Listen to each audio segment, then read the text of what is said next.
सरकारतर्फे शेतकऱ्यांसाठी आनंदाची बातमी आहे. बघा सरकारने काय म्हटलेले आहे ते उद्यापासून सरसकट 10,000 रुपये जमा करणार आहेत.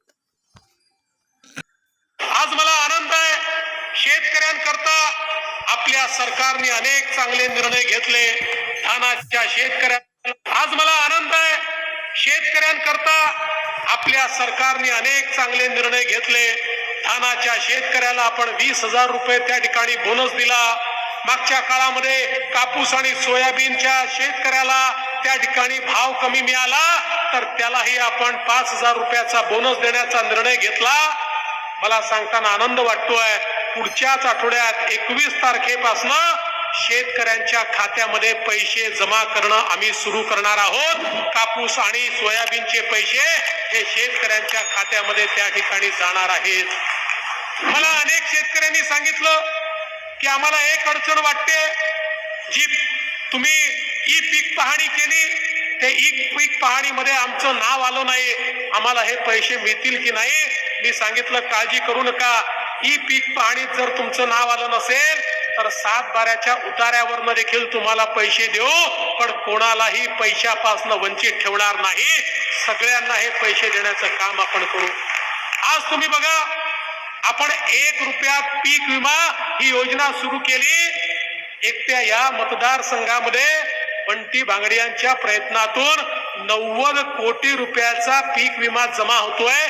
30 कोटी रुपयाचा पीक विमा शेतकऱ्यांच्या खात्यामध्ये जमा देखील झालाय. उर्वरित शेतकऱ्यांच्या खात्यात देखील पैसा जमा होतोय. हे सरकार शेतकऱ्याच्या पाठीशी उभं राहणारं सरकार आहे. आज मला सांगितलं पाहिजे, आपण निर्णय केला शेतकऱ्यांना वीज मोफत देण्याचा निर्णय आपल्या सरकारच्या माध्यमातून झाला. यापुढे शेतकऱ्यांना विजेचं बिल भरावं लागणार नाही, ही व्यवस्था आपण केली. पण ही व्यवस्था करत असताना अजून एक गोष्ट आपण केली. शेतकरी आम्हाला नेहमी म्हणायचे, वर्षानुवर्ष आम्हाला अर्धे दिवस सकाळी वीज, अर्धे दिवस रात्री वीज. रात्री आम्ही शेतामध्ये जाऊन शेती करायची कशी, त्या ठिकाणी किती अडचणी आम्हाला होतात. आणि ही शेतकऱ्यांची भावना खरी होती. आणि म्हणून आम्ही निर्धार केला, शेतकऱ्यांना दिवसा वीज मिळाली पाहिजे.